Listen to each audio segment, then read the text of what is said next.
Welcome to the deep dive.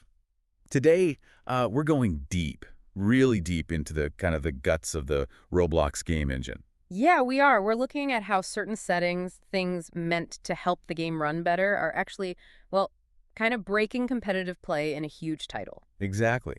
And for you, we've been digging into source material about something called fast flags. That's right. These are like hidden levers inside the engine. And our mission today is to really unpack how messing with these is causing chaos in PvP, player versus player, and Blox Fruits. It's a big deal. It really is. And the weird thing, the contradiction that grabs you, is how something designed for, performance and smoothness Yeah, making the game better, technical. is now being used to just, well, destroy fairness and competition. Yeah. And it's not like external hacks. This is using the game's own stuff. Exploiting built-in features. Okay, so let's unpack this properly. We need to start at the beginning. What are fast flags? Why are they even there, sort of hidden in the engine? Right. So fast flags, fundamentally, they're pretty much what they sound like. They're these like conditional flags, toggles basically, Okay. built right into the Roblox engine code. We're talking deep down, engine level stuff. Right. Deep inside. Yeah, exactly. Think of them as software switches developers use for, a few reasons, maybe A/B testing a new feature or needing to quickly turn something off if it breaks without a full update, performance diagnostics, that kind of thing. So they're like the developer's little toolkit for tweaking things behind the scenes, Yeah, often without players even knowing. precisely. Yeah. And this leads to their main intended use, the one our sources highlight, optimization, making things run better. Exactly. Players, especially the ones really focused on performance, they can sometimes tweak some of these flags, often using tools developed by the community like Blockstrap. Okay, like backstrap, right. And the goal there is totally legitimate. It's positive, use less memory, cut down on lag, get those frames per second up, which, for any competitive game, is huge. Smooth gameplay, low latency, high FPS. So the bedrock for skill, right?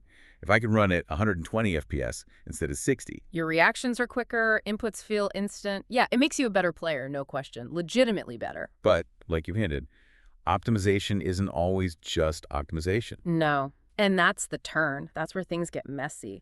When players figured out they could push these settings, maybe beyond intended limits, the focus shifted. It wasn't just about smooth gameplay anymore. It became about getting an edge, a direct competitive advantage. Exactly. And that's where the Blox Fruits PvP community really started seeing problems. Big problems. So it's not just about getting more FPS now. It's about abusing specific flags, maybe ones tied to how the game communicates online, the networking side. That seems to be the core issue, yeah.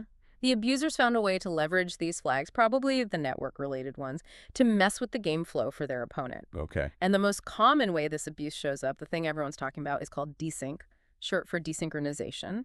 Desync. Okay, not just regular lag then. No, it's different. It's more like a manipulated disconnect. Mhm. The abuser's game client gets out of sync with the server, and critically, with what the opponent is seeing.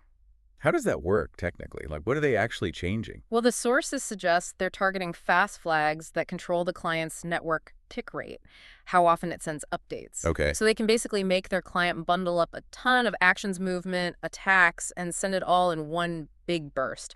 But the server and the other player's client, they're expecting data smoothly at the normal rate. Right, so the system gets overwhelmed or confused by this sudden flood of information. Essentially, yes. It leads to this massive disconnect in perceived reality. This is where it gets really, infuriating for the person on the receiving end.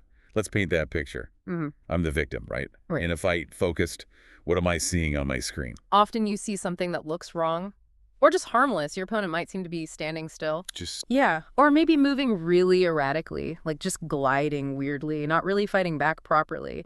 You might think, okay, easy target, or maybe they're lagging. so I line up my big attack. You think you've got the upper hand, but that picture, it's an illusion created by the desync. Because on their screen, what's happening? Oh, on their screen, everything's fine, or even better than fine thanks to the flags.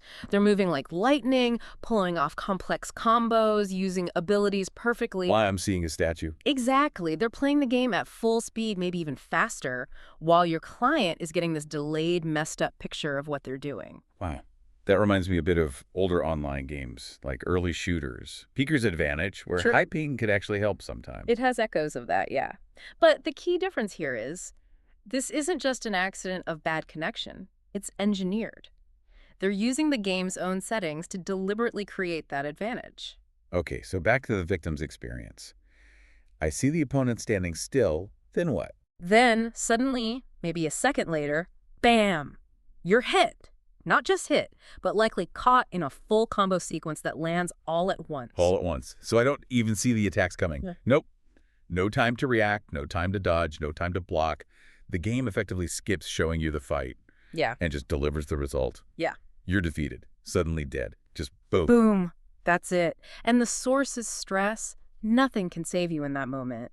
Even if you're amazing at timing defensive moves, like a perfect tentric parry or a teleport. Well, it doesn't matter. Doesn't matter. The attack data hits your client too late for you to even register the need to defend until it's already over. You literally never saw it coming in time. That sounds like cheating. Feels like cheating. But you're saying technically it's not bannable right now in Blox Fruits. How? It's a really tricky gray area. It boils down to the difference between an external cheat program and misusing an internal feature. Okay. Anti-cheat systems are usually looking for stuff like injected code, memory hacking, software that shouldn't be interacting with the game at all. Right, foreign programs. Yeah, but fast flags. They are part of the game engine. They're meant to be there. So when the anti-cheat looks, it just sees the game using one of its own built-in switches. Even if that switch is cranked up to some crazy abusive value that breaks the network flow. Exactly. The system doesn't necessarily know that the value it's set to is illegitimate for normal play. To fix this properly, the developers can't just ban a tool like Blockstrap because people use it for good reasons too. So they'd have to change the engine itself. Pretty much. Mm-hmm. They might need to fundamentally alter how those network flags work, or maybe remove the ability for clients to change them so drastically. And that's a huge task. A heavy lift, like you said. Could break other things. It could. Engine changes are risky. They could introduce new bugs, affect performance for everyone, even those playing fairly. So the devs are caught in a tough spot. Accept the exploit, or risk destabilizing the game with a major patch. That seems to be the dilemma. And while they figure it out, or maybe because it's so hard to figure out, the problem is getting worse. The sources are clear. This fast flags abuse is seen as one of the biggest things destroying the competitive integrity of Blox Fruits PvP. Just warps the whole point of PvP, doesn't it? It's supposed to be about skill, knowing your fruit, timing, mind games. All of that. But now it's turning into a fight against manipulated latency. Yeah. You're battling the opponent's client settings, not their actual skill. Let's use that specific example you mentioned from the source material, make it really concrete for people.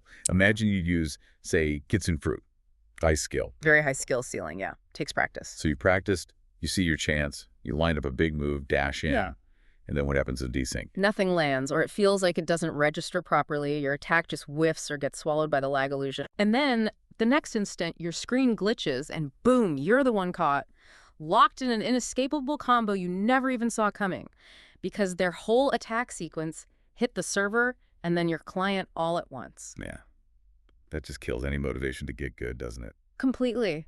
Why spend hours mastering combos and timing if the fight is decided by who's better at tweaking hidden engine settings? It favors the exploiters over the skilled players. And the sources say this is pushing people away, especially high-level players. Yeah, there's massive frustration. Until the developers take serious action that actually stops this network manipulation at the engine level, legitimate players are just playing at a disadvantage. It almost makes using these tweaks necessary if you want to compete seriously. It becomes the meta, but an unintended broken meta. Exactly. A meta based on exploiting engine flaws. And the fact that the dev response seems slow, that they haven't taken serious action yet, just underlines how difficult this must be to fix without causing other problems. But that doesn't help the players stuck dealing with it now. No, it doesn't. It's a tough situation all around. So wrapping this up, this deep dive took us from fast flags, these kind of helpful internal tools for making the game run better, Intended for optimization. all the way to this nightmare scenario of desync abuse, completely wrecking competitive play. It's a really stark example of how game mechanics can be twisted. It really is. And understanding this is valuable because it shows a core challenge in online games. The balance between giving the player's computer, the client, enough freedom to run smoothly and keeping control on the server side to ensure fairness. Client-side freedom versus server-side authority. Right. When you let the client handle too much, especially related to timing or network stuff, you risk opening doors for this kind of manipulation, even without traditional hacks. Yeah, this isn't just about Blox Fruits. It's a bigger lesson about game design and hidden systems. Definitely. How these deep engine features can totally change the intended experience and undermine the skill that should matter. Which leaves us, and you listening, with a pretty big question to think about, doesn't it? Mm. When you have an exploit like this, one that uses the game's own built-in features, but it completely breaks the competitive balance, the skill economy, what should the developers prioritize? Yeah. Do they focus on keeping the engine stable, which was the original point of things like fast flags? Or do they prioritize competitive fairness, even if fixing it means a risky major engine change? What's the trade-off? What's the cost? Something for you to chew on.